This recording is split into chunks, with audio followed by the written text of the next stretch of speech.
Hoje é dia 12 de fevereiro de 2022, são 14 horas e 20 minutos.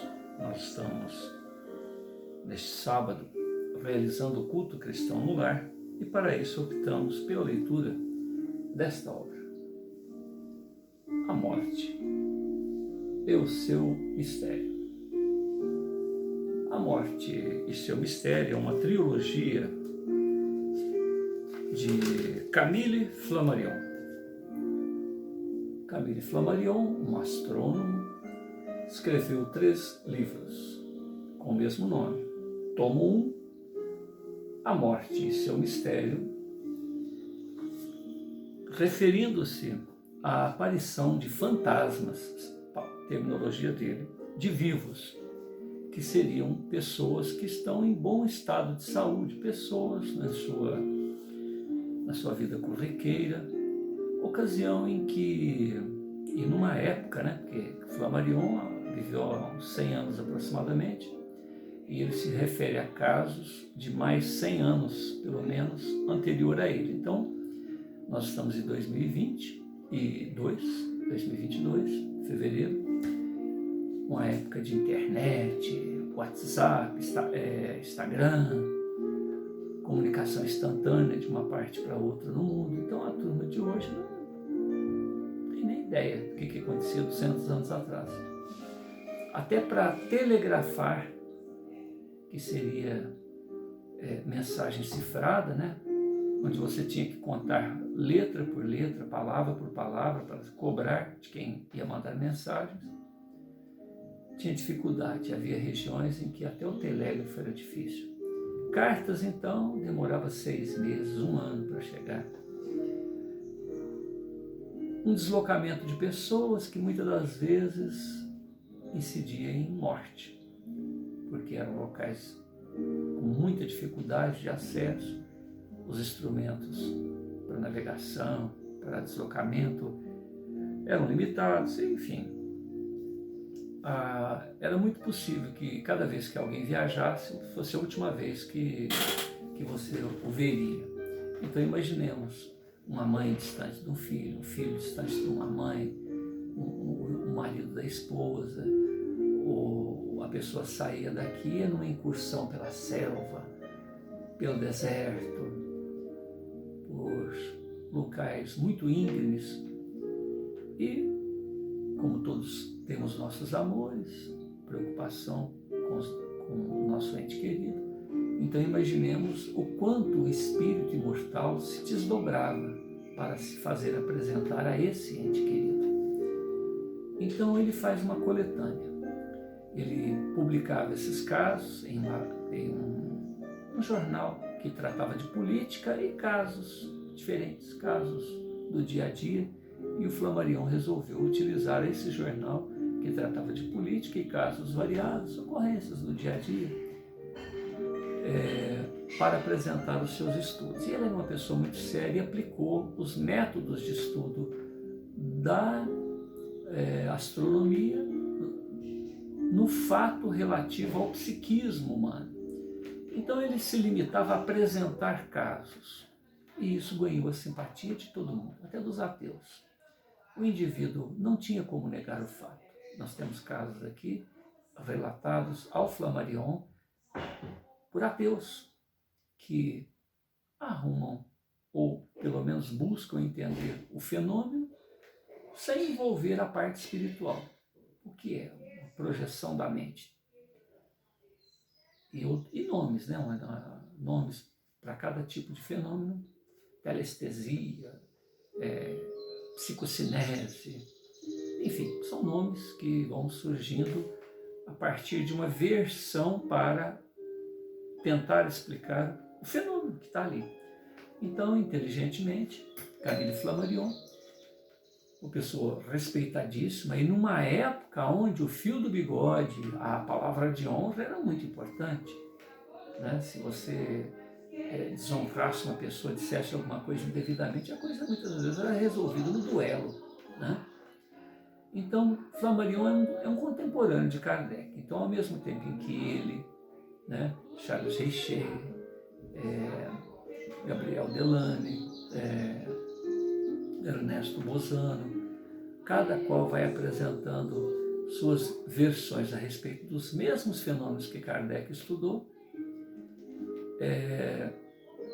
Flammarion, então, ele adquiriu muito respeito e muita fama, principalmente por essas publicações regulares nos jornais da época, em um jornal da época. E até que o proprietário do jornal, o diretor do jornal, por um motivo, depois que Flammarion já, né, ganhou a confiança. Então, essa troca de informações através do jornal fazia com que as pessoas começassem a enviar cartas para ele e contavam. Isso aconteceu comigo, aconteceu com a minha avó, com meu bisavô, aconteceu com meu amigo. E na carta as pessoas davam nome e endereço, mas diziam que não era para publicar o nome e o endereço. Então ele colocava M.P.K. Ele colocava ou a inicial ou uma letra simbólica. Mas o que interessa para nós, né, em termos de estudo, é o fato em si. Então ele diz que no primeiro volume ele apresentou 400 páginas, no segundo volume 368 páginas, no terceiro volume eu ainda não li, agora, né, vou ler ainda, outro tanto, entre 300 e 400 folhas. E ele fala que cada um desses volumes, o primeiro dedicado ao fantasma dos vivos, o indivíduo está gozando de plena saúde, se manifesta com, inclusive, fenômenos de abrir porta, fechar porta, arrebentar uma mesa, rachar uma mesa, movimentar alguma coisa, falar claramente no ouvido da pessoa e se manifestando com fenômenos ópticos normais, inclusive com luminescência. E disse, em alguns casos, que até o hálito do fantasma, do vivo, não é o fantasma do desencarnado ou do agonizante, é sentido. Geralmente essas pessoas vêm avisar de alguma coisa que vai acontecer uma semana. Então, quando a pessoa está fora do corpo, ela tem consciência que com o corpo físico não tem. A pessoa então avisa alguma coisa, fala, deixa alguma coisa no ar, e daí uma semana, né? No primeiro volume se apresenta casos, às vezes de 1 ano, 2 anos antes. Lembrando que as comunicações eram difíceis, então você não tinha notícia nenhuma. Então esses casos de transmissão de pensamento, de desdobramento do corpo astral e chegar lá no lugar e fazer-se apresentar, era muito comum. Mas nesse segundo volume, que é o que nós estamos lendo, durante a morte, na verdade, esse durante a morte é num período de convalescência. A pessoa fica doente aí 1 semana, às vezes nem tanto, mas pelo menos está meio perturbada, às vezes pensando em suicídio, e essa pessoa se apresenta para o ente querido, aquela pessoa com a qual ela está preocupada, deixa alguma coisa, uma pulguinha atrás do olho da pessoa, e daí 1 semana, 2 dias. Então, nesse caso, a gente tem casos de 1 semana, 2 dias e quase na hora do desenlace. A pessoa se apresentando lá, a pessoa está geralmente em coma e, com isso, ela se faz apresentar ao ente querido. E no tomo terceiro, no terceiro volume, já são aqueles casos onde a pessoa já foi sepultada e passa-se alguns meses, alguns anos, a pessoa se faz apresentar, lembrando sempre essa dificuldade de comunicação que se tinha à época. Dificuldade de transporte, né? Tudo muito difícil. Então tem uma senhora que é mulher de um pastor evangélico que leu um desses apontamentos dele na revista, nesse jornal que a gente comentou, e ali havia um comentário que quando você estiver naquele soninho, sabe, você está quase dormindo, é interessante você pensar em alguém, se desdobrar e provavelmente você vai aparecer lá. Então, o pastor estava, sei lá, 800 quilômetros, estava longe, né? Conforme a gente disse, tudo era difícil, transporte difícil. Por menos que fosse a distância, o regresso, a facilidade de comunicação era bastante estranha, bastante expressiva, né? E essa senhora vem, se apresenta ao marido e ele, pastor, né, evangélico e tal, fica meio perturbado, fala, o que está acontecendo? O que será que está acontecendo com a minha mulher? E ele volta. E ela comenta, ela fala alguma coisa para ele, porque ela estava fazendo uma experiência de desdobramento do corpo do perispírito em relação ao marido, para ver se o marido via ela lá. E ele acha estranho aquilo, mas não a repreende. Ele apenas pede para ela que não faça aquilo no sábado, porque no domingo ele tinha que fazer a oratória, né, a pregação dele no púlpito, e aquele tipo de manifestação o perturbava. Então, olha que interessante, um pastor evangélico, tem o nome dele, tem tudo, né? Nesse caso aqui, ele não desautorizou a publicação do nome dele. Esse caso seria até interessante, porque veja bem, ele está longe, a mulher dele se desdobra, desde que não seja no sábado, para não atrapalhar ele no domingo, no culto, né? E com isso, esse caso então é apresentado por Flammarion e ele publica aqui. Então nós estamos no segundo volume, e no segundo volume, o Flammarion, Camille Flammarion, ele apresenta quase que na condição de prefácio um pensamento socrático. Ninguém sabe o que é a morte, nem se ela será o maior dos benefícios para o homem. Apesar disto, tememo-la como se fora o pior dos males. Atenienses, atenienses, acabais de me condenar à morte, a este epílogo da vida da fora. A voz divina que nunca me deixou, que nunca deixou de se fazer ouvir ao meu mundo íntimo, no curso da minha vida, hoje se mantém silenciosa. Então eu resolvi não me defender perante meus acusadores e juízes e submeto-me a esta condenação, entendendo que eles próprios também deverão responder às suas próprias condenações. Entendo que o que está ocorrendo comigo é um bem. Quando a morte se aproxima do homem, tal qual se aproxima de mim próprio, o que nele há de mortal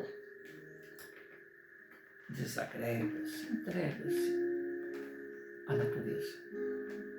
Entretanto, o que nele há de imortal, de incorruptível, retira-se intacto. Nesse segundo volume, nós estamos no item 5. O item primeiro, ele tratou de fatos expostos no primeiro volume. E diz que ali se prova irrefutavelmente a existência da alma. É uma afirmação por parte dele, mas ele põe uma interrogação para que as pessoas confirmem ou não, né? Se deem por satisfeitas por aquela maneira metódica com que ele apresentou os fatos, ou não. Então aí vai de cada um a avaliação. As duplas de vivos, aparições experimentais, olha que interessante, aparições experimentais, porque nós temos que lembrar que também é a época do mesmerismo, é a época da magnetização animal, é a época em que o indivíduo começa a experimentar o que hoje nós chamamos de hipnose. E outras ciências derivadas do mesmerismo, porque foi Mesmer quem inicia esses estudos, inclusive Freud utilizou o mesmerismo para magnetizar aquelas pessoas que apresentavam distúrbios e toda uma série de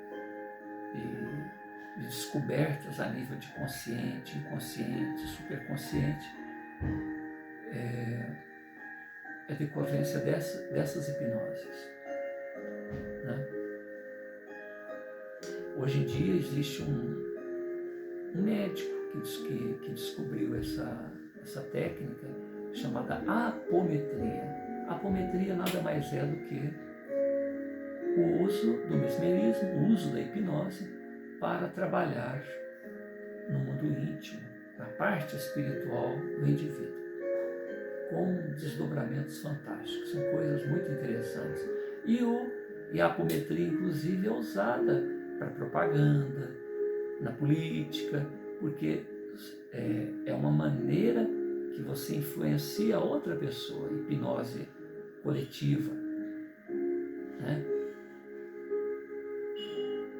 Programação neurolinguística. O que é programação neurolinguística? É a busca do entendimento da psique humana e utilizar, né, desses paradigmas, utilizar desses simbolismos, desses arquétipos que estão aí no inconsciente coletivo das pessoas para influenciar na compra, na aceitação das pessoas em relação a determinados produtos, que muitas das vezes não tem nenhuma daquelas vantagens. Mas o indivíduo compra, porque afinal de contas vai ficar lindo, vai ficar bonito, vai ficar poderoso, vai ficar jovem, né? Se vende a fonte da juventude. E a coisa é tão interessante que um parente, parece que um sobrinho do Freud, apresenta para o mundo político, para as pessoas que querem o domínio de massa, uma metodologia, né, para que as pessoas sejam escravos sem saber que são escravos. Olha que interessante. O sobrinho do Freud apresenta isso daí, onde a pessoa é manipulada de tal forma, a técnica disso tem um nome próprio, que eu não me recordo no momento. Eu comentaria isso na próxima gravação. Mas é tipo assim, você é um escravo e não sabe que é um escravo do sistema. Então, todas as organizações políticas, principalmente a nível macropolítica, né, aquele grupo que domina o planeta, né, que agora está querendo fazer aí, a moeda única, né, a colocação de chips nas pessoas para que se saiba quem, onde, como está, utiliza esse tipo de coisa para manipulação das massas. Terceiro item, o pensamento produtor de imagens projetadas à distância, cinematografia psíquica, transmissões telepáticas sensoriais. Flammarion utiliza-se de termos já utilizados, porque ele fazia parte da sociedade psíquica da França. E ali outros estudiosos, vai citando Albert de Rochas, Myers, e vai citando nomes e mais nomes, porque ele pega documentos que já estão insertos, né, colocados na sociedade psíquica, coisas que aconteceram há muito tempo atrás. Ele faz um levantamento dos casos de aparições que as pessoas levam à condição até de lendas, coisas milenares, coisa de muito tempo atrás. Ele quer dizer que esses fenômenos são de sempre, principalmente na época em que ele viveu. Lembrando a dificuldade que era comunicação, saber da vida do seu parente distante. Uma carta demorava meses, às vezes até anos para chegar às mãos do destinatário. Então, as terminologias são nomes, e cada terminologia tem a sua própria definição. Kardec, quando ele apresenta a maneira com que o Espiritismo vê esses mesmos fenômenos, ele cria termos próprios, justamente devido a essa maneira tão, por exemplo, alma. Alma, se falar em alma, tem 40, 50 definições para essa palavra. Então ele utiliza o termo, mas dá uma designação própria. Então tem o vocabulário espírita, né? Tem o dicionário espírita, vamos dizer assim, para que se saiba exatamente aquilo que se diz. E ele apresenta tantos fatos, tal, que as pessoas perguntam: por que você não fala que é espírito? Por que você não fala? Não, eu tenho uma metodologia para apresentar os fatos. Se ele tinha convicção dele para com ele mesmo, ele não apresentava isso para a sociedade, né? Por quê? Porque ele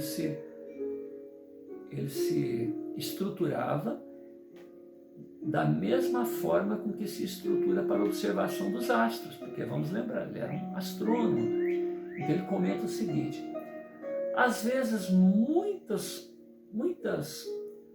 informações a respeito do mesmo fato não dão credibilidade ao fato. E às vezes uma pessoa dá credibilidade ao fato, devido à maneira com que aquele fato foi apresentado.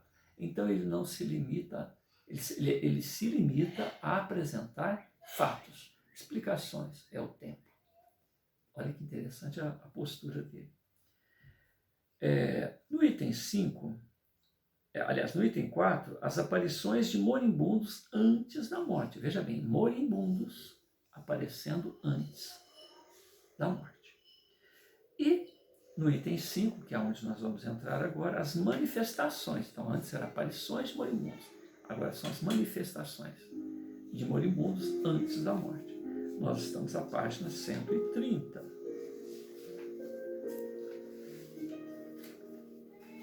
Então vamos dar sequência.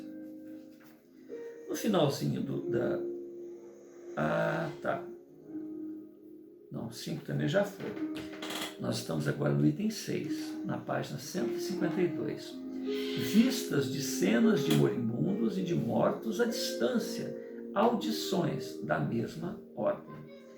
As possibilidades da natureza são infinitas. Quem diz isso é Huxley. Huxley.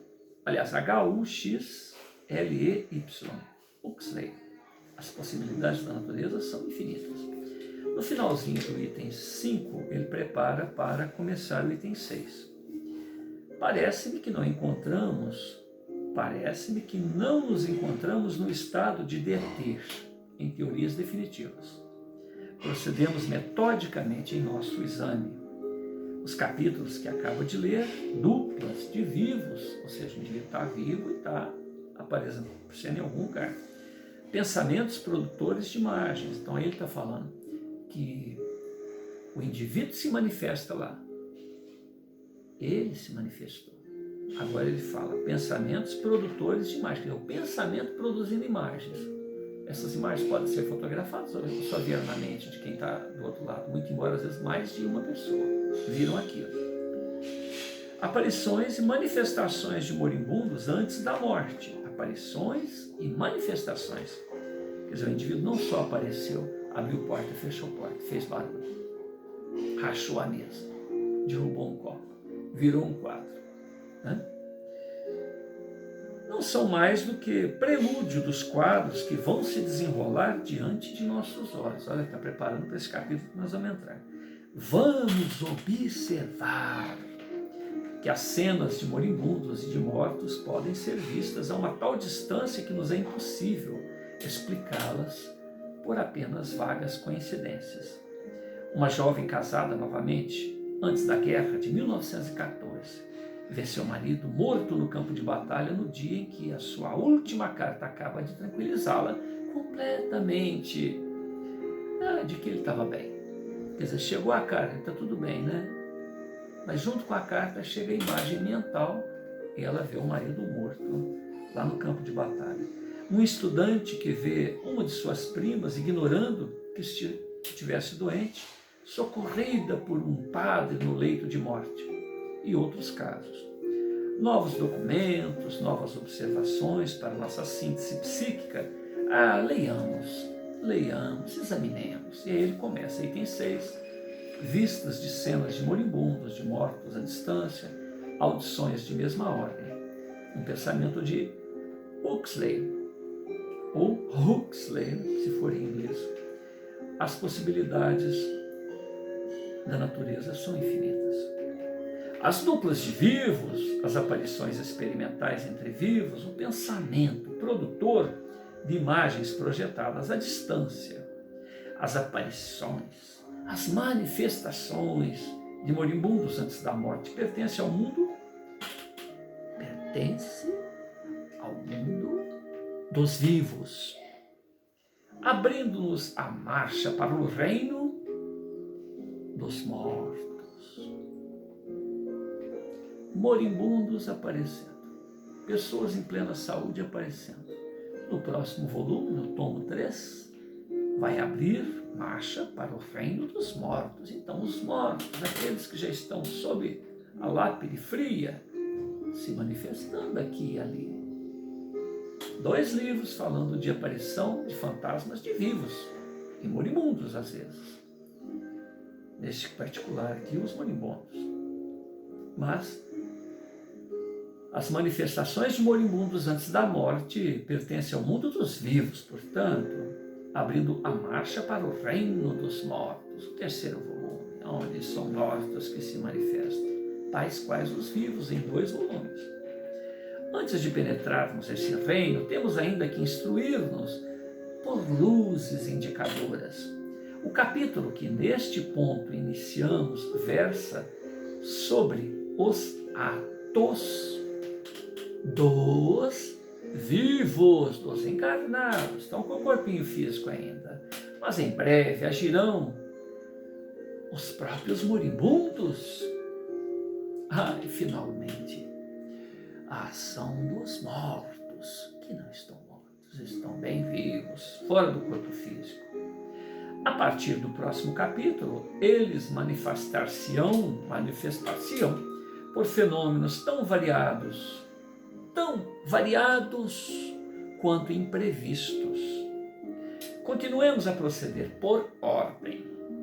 Os observadores que vamos unir viram cenas de moribundos ocorrerem à distância. Transmissões telepáticas. Não há efeito sem causa. Não há efeito sem causa. Um relógio sobre a mesa, houve um relojoeiro que o fez. Um anel em seu dedo, houve um ourives que trabalhou bem ou mal. Sabe-se da grandeza do relojoeiro pela qualidade do relógio que foi feito, da grandeza do ourives ou do lapidador de pedras, pela qualidade do trabalho que está em seu dedinho. Então, não é efeito sem causa. É o Deus com D minúsculo, do acaso, sempre invocado. É estranho a tais acontecimentos. Então, o acaso se tornou um Deus para aqueles que negam esses fenômenos. O ponto de partida é o ser humano. O ponto de partida neste tomo é o ser humano à beira da morte. Durante a guerra de 1914-1918, que arruinou a Europa, embrutecendo ao último ponto a humanidade, a guerra embruteceu a humanidade inteira, entravando por meio século a instrução geral. Repetindo, durante a guerra de 1914-1918, que arruinou a Europa, embrutecendo o último ponto da humanidade inteira e entravando por meio século a instrução geral, recebi grande número de comunicações que me assinalam transmissões telepáticas partidas dos campos de batalhas. Ele recebeu, Camille Flammarion, um grande número de correspondências, de ocorrências que partiram do campo de batalha. Transmissões telepáticas. O estudo científico, o estudo positivo desses problemas choca de contínuo com 1000 obstáculos diversos.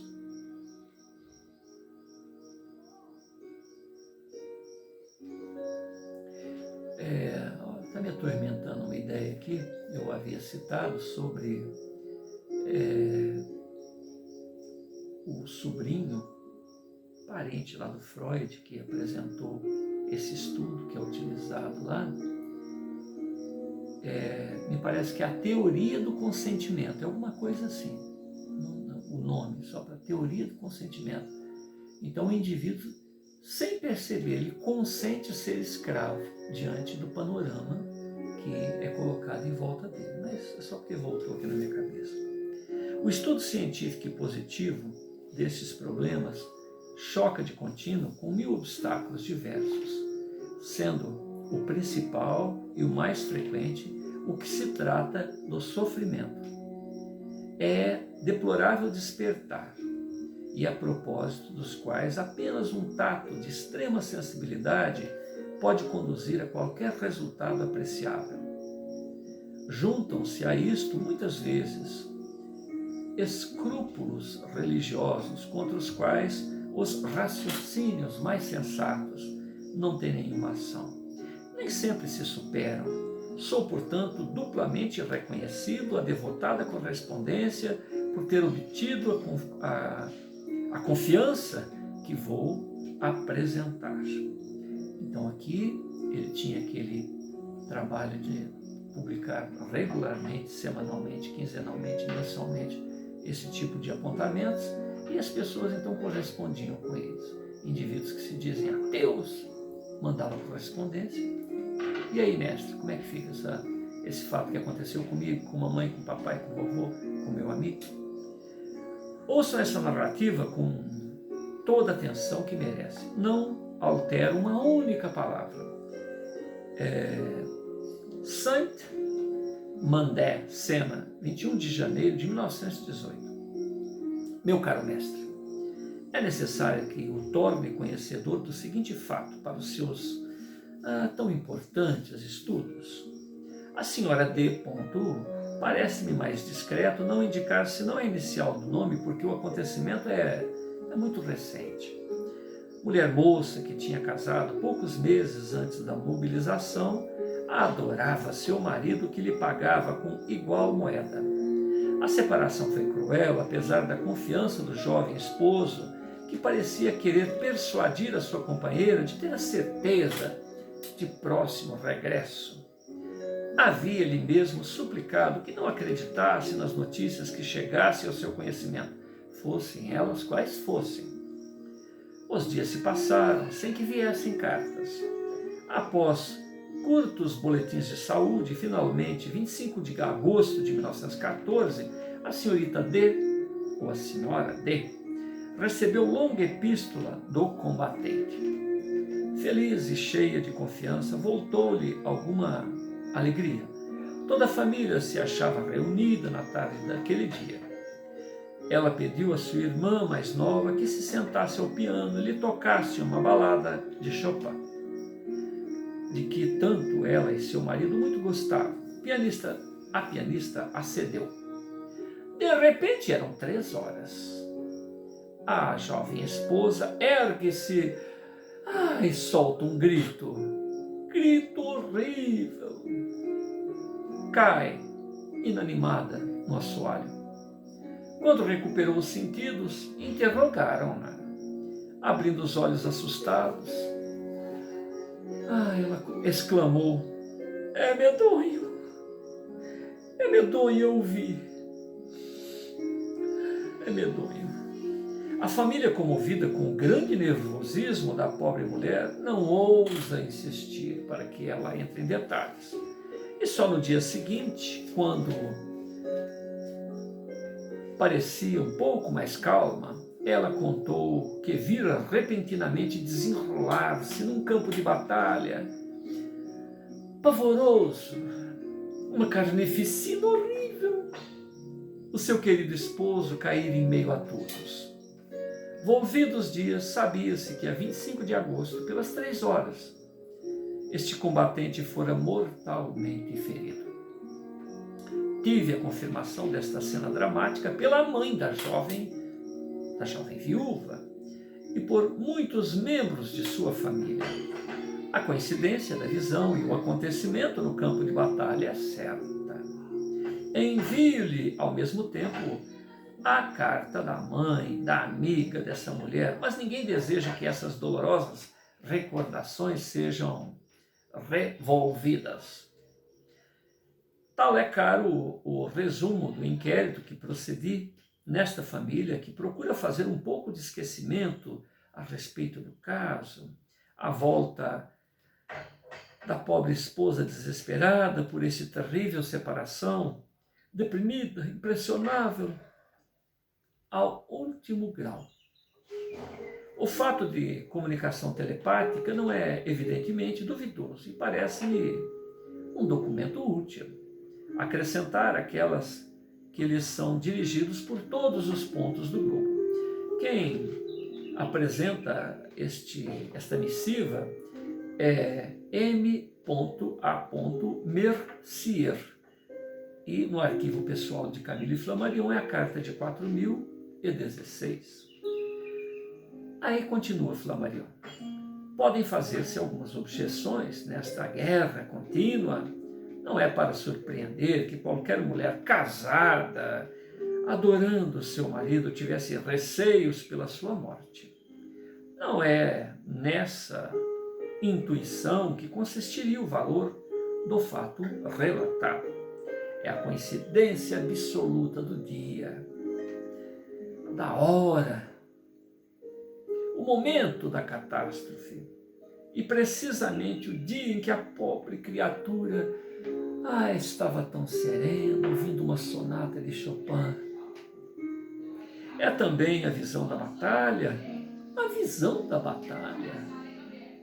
O cálculo das probabilidades mostra que há milhões a apostar contra um em como a comunicação telepática é certa. Os meus leitores já conhecem certo número de observações idênticas. E podem lembrar de que uma dentre elas indicou mesmo a morte numa data diferente, dadas as repartições militares, data que, verificada, foi reconhecida como exata, não o sendo a data oficial. Quer dizer, houve uma comunicação telepática, a esposa ficou sabendo na hora do dia e como o cara desencarnou, morreu, seu fantasma viu ele, e, no entanto, os meios oficiais publicaram outra data, mas depois foi corrigida. Quem estava certa era a viúva. Este fato está em O Desconhecido, página 194, 196. O capitão Wheatcroft, morto diante de Lucknow, a 14 de novembro de 1857, aparecendo a sua mulher em Cambridge no momento do combate. A página 155 continua Flammarion. Não é supérfluo fazer notar que a sensação da jovem esposa não pode assemelhar-se a um sonho que correspondesse à realidade por coincidência fortuita, mas é comparável a um choque elétrico recebido à distância, o que faz uma grande diferença. Neste caso, a transmissão telepática do jovem oficial morto à sua mulher, então perfeitamente sossegada, alegre em virtude da carta que lhe chegara às mãos, é tão semelhante como uma observação astronômica, física, química, exatamente assinalada. A precisão é idêntica. Quanto à explicação, resta encontrá-la. Apresento o fato. Quanto à explicação, resta encontrá-la. É o caso da eletricidade, ao tempo de Galvani, da astronomia ao tempo de Ptolomeu. Encontramos-nos neste ponto na aurora, na aurora de uma ciência futura. Possuo observações deste gênero, vistas de cenas de moribundos à distância, muito numerosas, e todas as datas. Tá. Então, possuo observações deste gênero, vistas de cenas de moribundos à distância, em muito numerosas e em todas as datas. Mas apenas poderei produzir algumas. Uma delas está aqui. Abre aspas. A 17 de março de 1863, em Paris, num compartimento do primeiro andar do prédio da Rua Pasquier, número 26, por detrás de Madalena, a baronesa de Boisseleve tinha muitas pessoas para jantar, entre elas o general Fleury, ex-tribeiro-mor de Napoleão III, de Vienne, primeiro presidente do Tribunal de Cassação, Deslevaux, presidente da Junta do Tribunal Civil de Sena. Durante o repasto, tratou-se sobretudo da questão da expedição ao México, que havia começado já há um ano anterior. O filho da baronesa, o alferes de caçadores de cavalo, Honório de Boisseleve, fazia parte da expedição, e sua mãe não deixara de perguntar ao general Fleury se o governo tivera alguma notícia a tal respeito. Não tinha. Não há notícias. Boas notícias. O jantar acabou alegremente, conservando os convívios à mesa até que às 9 horas da noite.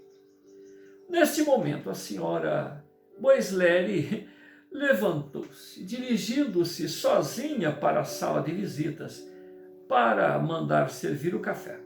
Mal havia chegado à sala quando deu um grito horrível. Um grito horrível. Alarmou os convidados. Correram para ela, indo encontrar a baronesa desmaiada, estendida no tapete. Voltando a si, contou a história extraordinária. Ao atravessar a porta da sala, distinguira na outra extremidade do compartimento seu filho Honório, de pé, fardado, sem arma, sem cap. O rosto era de uma palidez espectral. Seu olho esquerdo,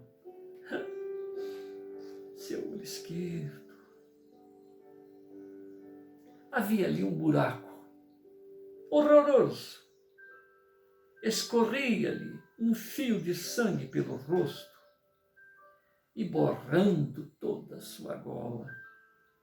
O pavor da pobre mulher havia sido de tal ordem que ela pensava que iria morrer.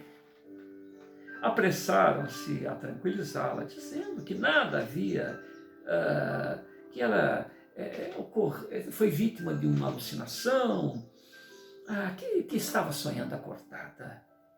Mas, como se seguisse extremamente fraca, chamaram urgentemente o médico da família, o ilustre Nelaton, que, posto ao corrente da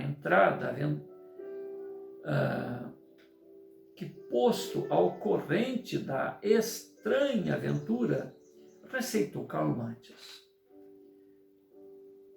Retirou-se. No dia seguinte, a baronesa estava fisicamente restabelecida, mas o moral, enfermo. Todos os dias mandava ao Ministério da Guerra à procura de notícias. Ao cabo de uma semana, foi oficialmente informada de que a 17 de março de 1863, pelas 2h50 da tarde, no assalto de Puebla, Honório de Boisseleve foi atingido no olho esquerdo e que lhe atravessou a cabeça o projétil. Compensada a diferença do meridiano, via-se que a hora em que a morte ocorrera corresponde exatamente ao momento da aparição na sala da casa do senhor. A residência, a rua Pasquier. O senhor Nelaton comunicou aos seus colegas da Academia de Ciências o resumo do acontecimento inteiramente escrito pela mão do presidente de Vienne e firmado por todos os convivas do famoso jantar. Afinal de contas, quem estava ali era a nata da sociedade junto a Napoleão III. Estas vistas de cena de mortos à distância não são tão raras como se pensa.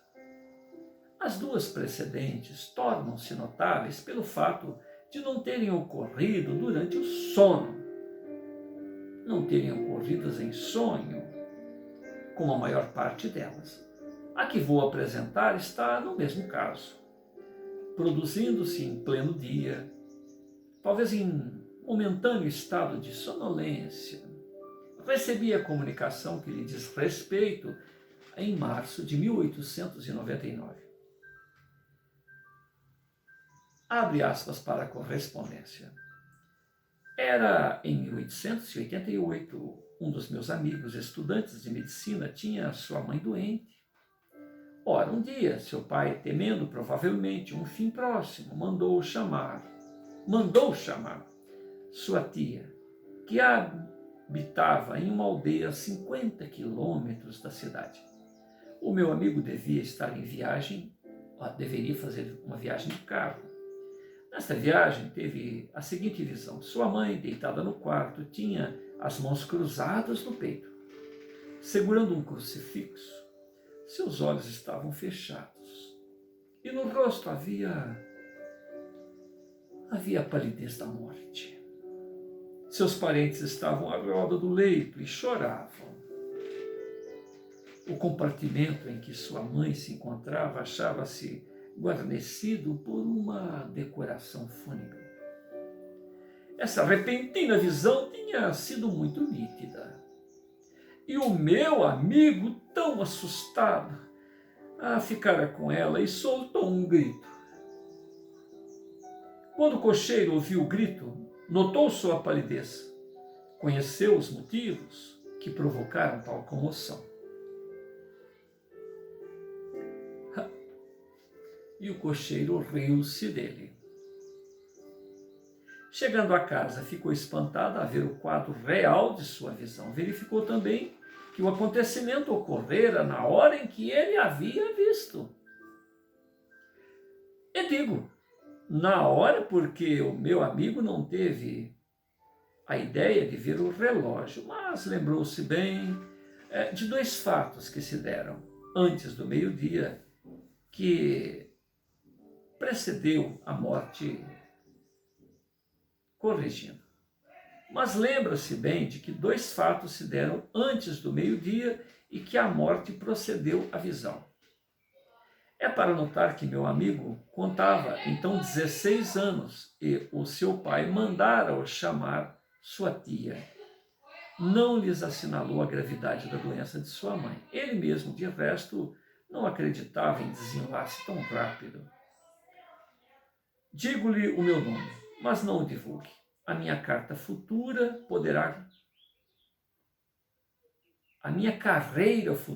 olha que interessante, a minha carreira futura poderá prejudicar-se com isso. Ele coloca a letra W, ponto, e diz, estudante de medicina em Bordeaux. É a carta de número 302. E ele apenas escreve, estudante de medicina. Visão experimentada no carro, comenta Flammarion. A seguinte está nas mesmas condições e não lhes poderia opor também a afirmação de que o número e a diversidade dos sonhos explicam a coincidência. Um funcionário de Paris, ao se encontrar num ônibus, assiste ao falecimento de sua mãe, ignorando que ela estivesse enferma. O meu chorado amigo, o Dr. Durand de Gross, comunicou-me há algum tempo o seguinte fato curioso. Passado em um redator, seu amigo, na Administração Central de Correios e Telégrafo de Paris.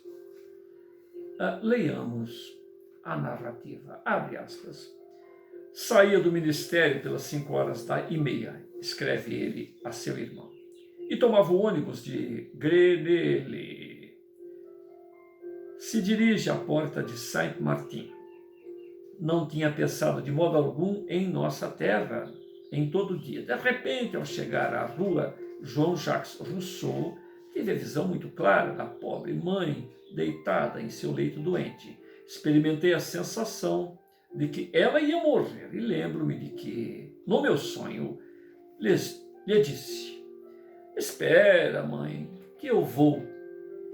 Não tinha ilusões acerca de seu estado e sentia uma espécie de atração, se assim posso falar, que me trazia vontade de morrer também. Não posso explicar o estado de espírito em que me encontrava, mas o certo é que eu me via perfeitamente junto ao leito de mamã, mais pálida, doente, e que ela me reconhecia. Era um pouco mais de 6 horas, pouco mais, pouco menos de 6 horas. Eu estava no ônibus com o meu amigo Leon. Reentrando em minha casa pelas 11 horas da noite, a porteira entregou-me um telegrama e devo dizer que pensei imediatamente no que acabara de acontecer no ônibus. E não duvidei um só momento da morte. Assim não me deitei, esperando com impaciência o dia para partir. Leão estava na minha Leão estava na minha companhia quando eu cheguei à casa e, ao receber o telegrama, contei-lhe a visão que tive no ônibus. Disse-lhe, então, que efetivamente, neste momento, eu tinha um aspecto muito divertido, achou hilário, e que lhe falei de modo incoerente. Ele pode certificar o fato. Parece que, durante o resto da noite, eu não permaneci no meu estado habitual. Este fato estranho produziu em mim uma sensação profunda que ainda está presente na minha memória, como no primeiro dia. Em geral, a vista do moribundo é dolorosa, mas eu repito, experimentei a vista de um moribundo. Pelo contrário, uma satisfação que derivava da minha certeza da sobrevivência. Continua Flammarion. Eis uma impressão muito simplesmente sentida em ônibus, nem por isso deixa de ser mais impressionante, vista a distância de uma morte inesperada. Não é um sonho vago, visão em estado mórbido, é uma impressão normal. A observação seguinte foi feita igualmente em pleno dia e em excelente estado de saúde. Um médico de Londres, falecido longe, é observado nos arredores da capital inglesa, no compartimento imprevisto em que morre. Isso está em Phantasms of Living, tomo 1, página 205, Alucinações Telepáticas, página 84. A visão ocorreu 10 horas depois da morte. Abre aspas para o texto. Esse médico, escreve a senhora Digny, a observadora, havia-me tratado durante alguns anos com muita bondade. Na época de sua morte havia mais de um ano que não medicava. Sabia que ele deixara a medicina, mas nada conhecia dos seus negócios nem do estado de saúde quando o ouvi pela última vez, parecendo-me particularmente bem e aludiu mesmo ao vigor, à atividade que ainda dispunha. Na quinta-feira, 16 de dezembro de 1875, estava eu. Havia já algum tempo de visita ao meu cunhado e à minha irmã, perto de Londres. Encontrava-me de saúde, mas desde manhã e durante todo o dia eu experimentava uma sensação de opressão.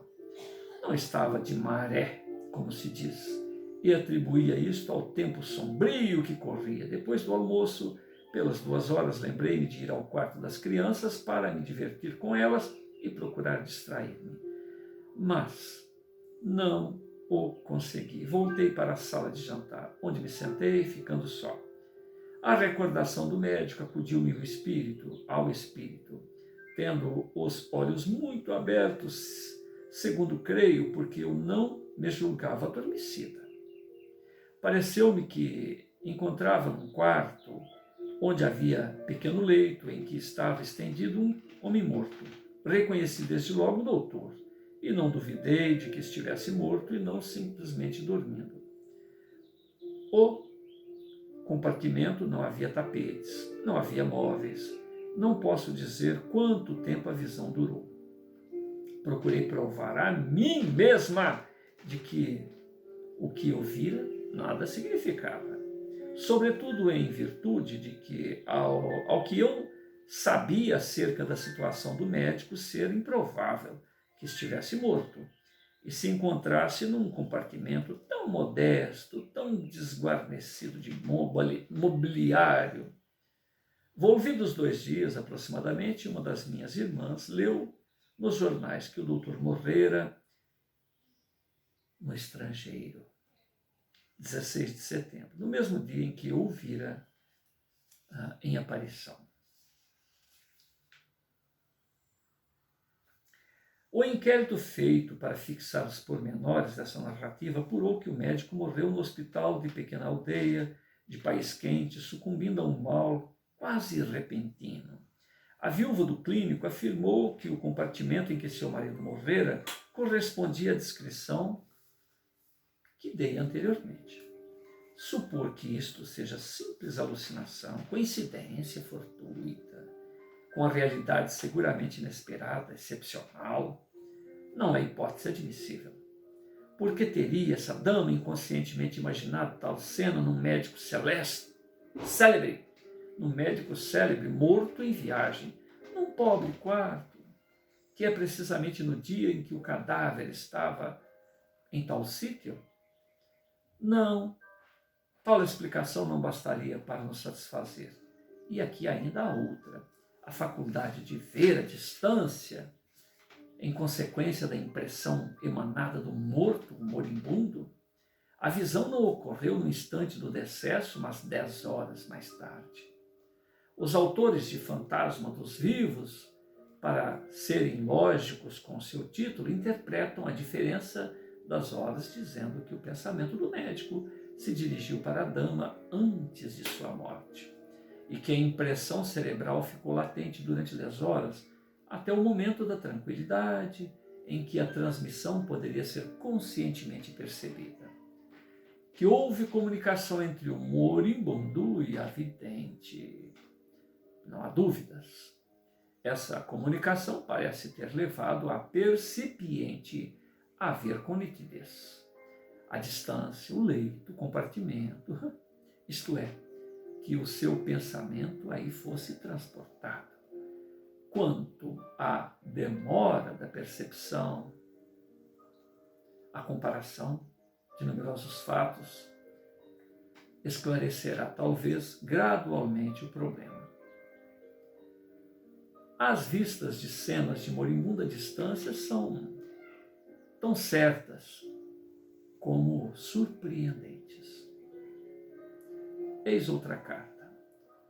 Bom, nós vamos continuar essa leitura da página 160 em diante na próxima oportunidade.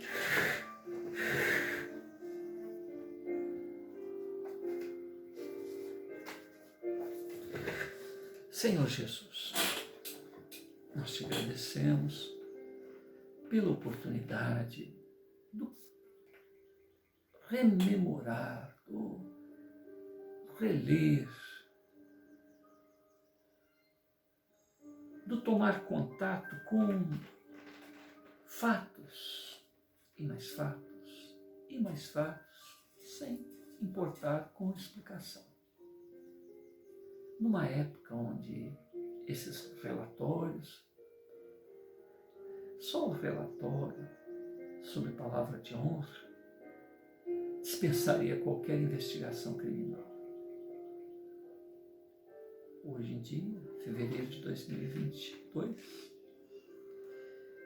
nem com provas documentais se poderia ter tanta segurança quanto naquela época.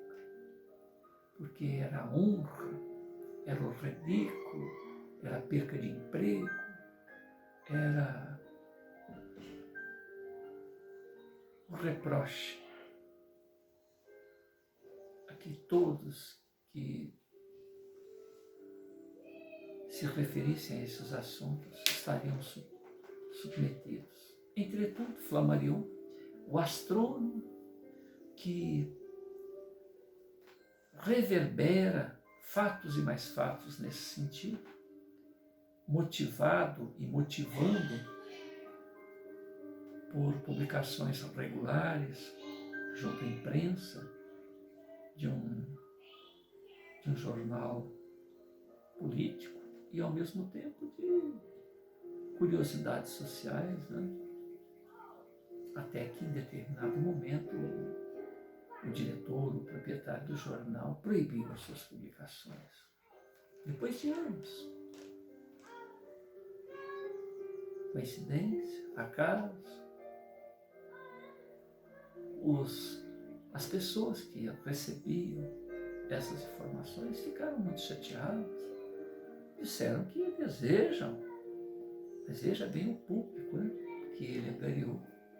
Ele tinha milhares de cartas, organizadas, uma a uma, numeradas, e dentro do seu arquivo pessoal.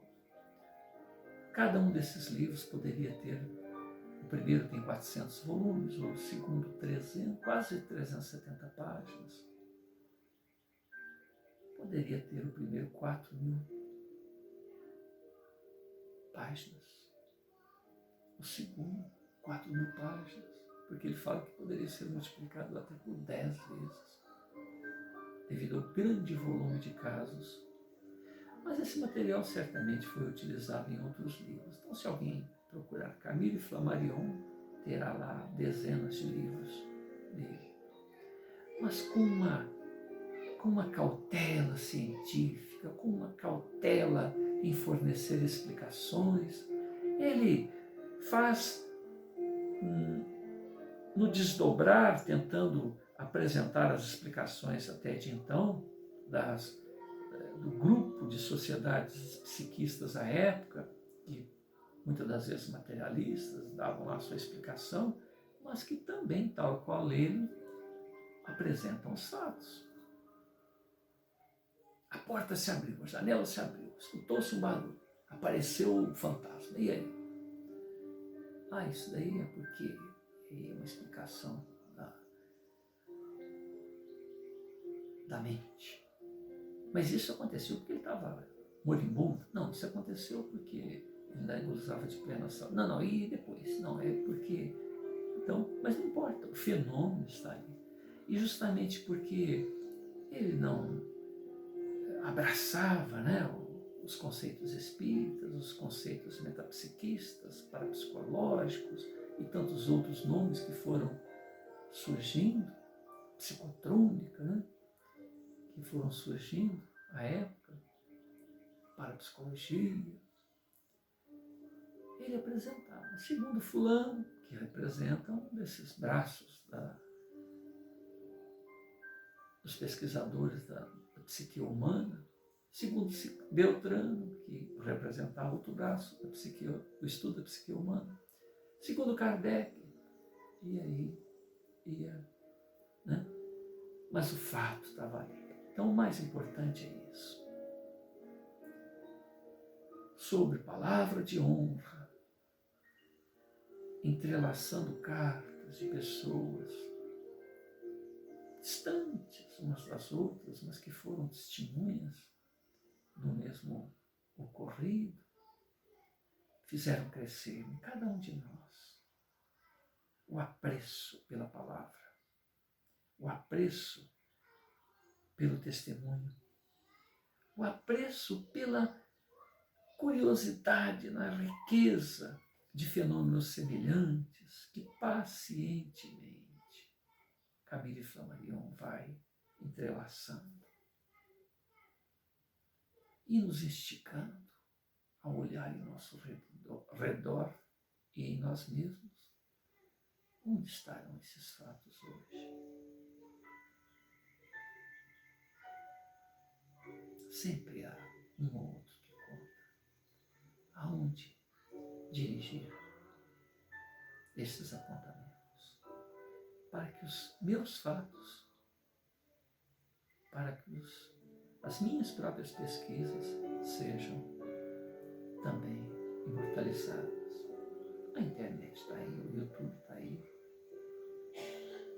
Que a gente apresente os fatos sem a ambição de apresentar explicações. Eu vi, mamãe viu, papai viu, meu primo viu. Tem uma fotinha aqui, tem uma selfie com fantasma. Então, meus irmãos, hoje mais que nunca, em meio a uma pandemia, em meio a uma transição planetária, em meio a uma loucura generalizada, em meio a um comando global tentando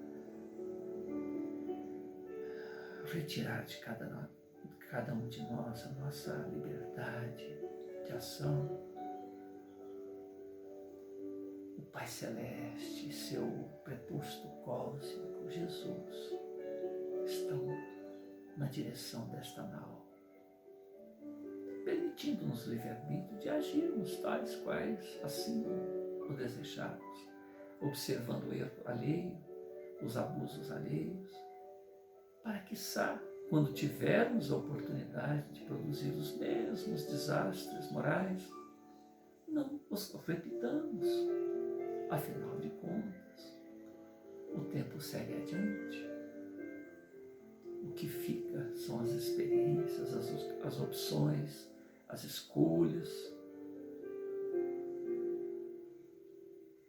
as aquisições pela própria experiência ou junto às experiências alheias. A internet multiplica várias versões do mesmo fato. Então, o mais importante é o fato. A explicação não importa. O que importa é o fato em si. Somos imortais.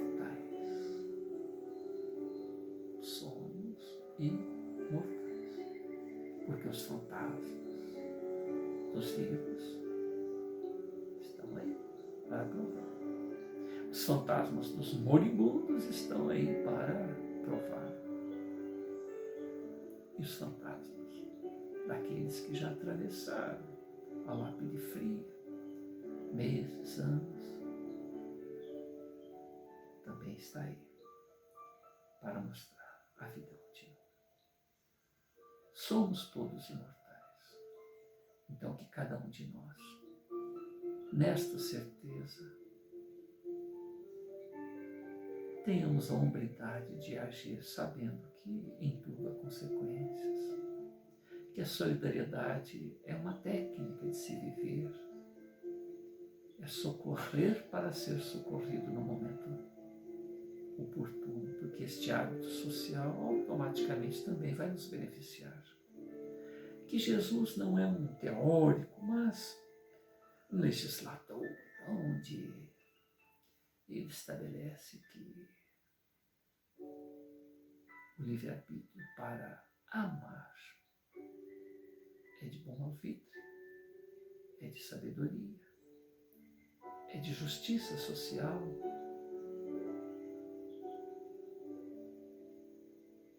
é de progresso social e progresso individual acima de tudo.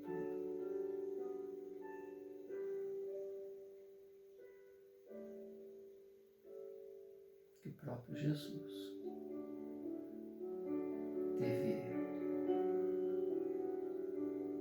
a previdência, a serenidade de enviar prepostos que diziam: ele está vindo. E ele vem e diz: nunca vos deixarei sós. Se permite ser flagelado, crucificado, e ao terceiro dia se mostra vivo. Há caminhantes na estrada de Emaús, a Maria de Magdala, aos seus discípulos, e diz a Tomé: toca, Tomé, toca, Tomé, sou eu, Tomé. E depois se apresenta a mais de 500 pessoas numa ascensão.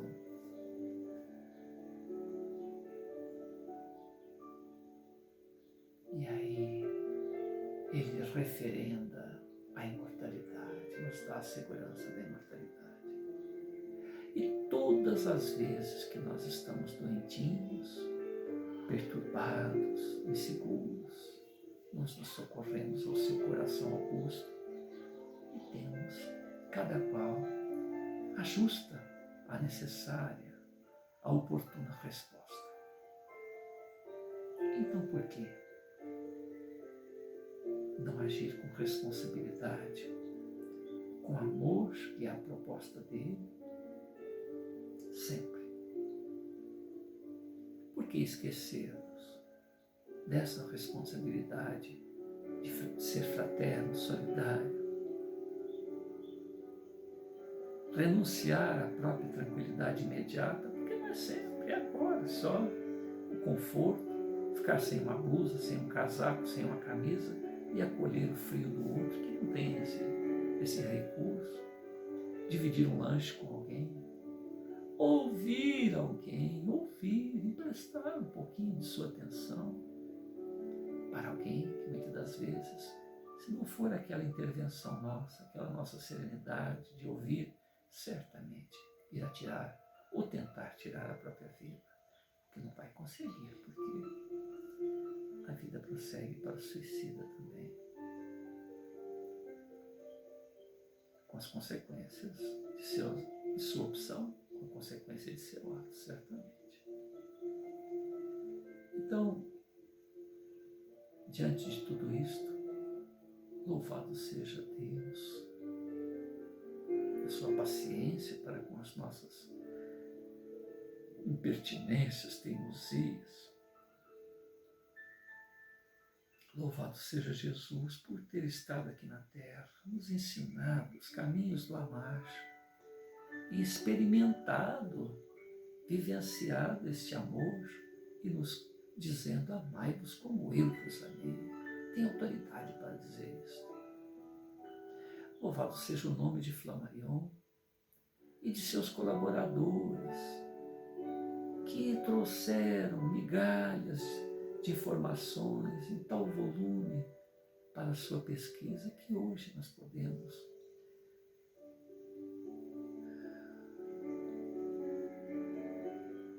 olhá-las saudosamente no tempo em que a honra, a palavra empenhada, tinha valor. E hoje, nem com documento, com mídia, com laudos, ainda duvidamos da veracidade dos mesmos fatos que, mestre, estou lhe dizendo, estou lhe afirmando Quem duvida daquela informação? Quem duvida da palavra do Flammarion? Quem lê a sua obra percebe a segurança com que, e a honestidade com que ele trança todas aquelas informações e não se dá ao luxo de fazer conclusões, apenas expõe fatos que muitas das vezes, a maioria deles, ele faz uma pesquisa e junta outras cartas paralelas para confirmar junto aquelas pessoas, muitas das vezes humílimas ou muitas das vezes barões, prepostos de sua época, né, na parte da política, da ciência, da medicina, cada qual contando o seu fato. Os originais dele têm os nomes, os endereços, mas ele, para não prejudicar os seus contemporâneos, põe a inicial do nome ou um nome hipotético, para que de contas, foi a própria pessoa que forneceu a informação para ele, mas confiou nele para que o seu nome não fosse divulgado, porque isso poderia prejudicá-los futuramente, diante do reproche social. Mas olha bem que interessante, ninguém se omitiu. Cada qual apresentou os fatos e deixou para que o mestre, como ele era chamado, utilizasse no momento oportuno.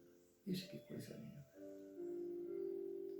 Que saudade da época em que o que se dizia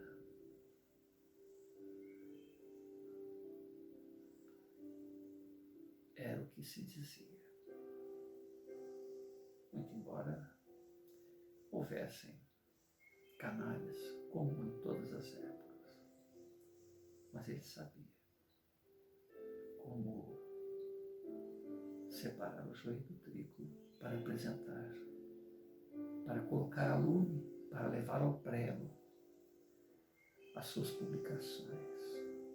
Obrigado, Flamarion. Obrigado, Jesus. Obrigado, meu Deus. Obrigado a esta equipe que nos auxilia para que seja útil para alguém, principalmente para nós mesmos, esses estudos. Muita paz a todos. Deus nos abençoe.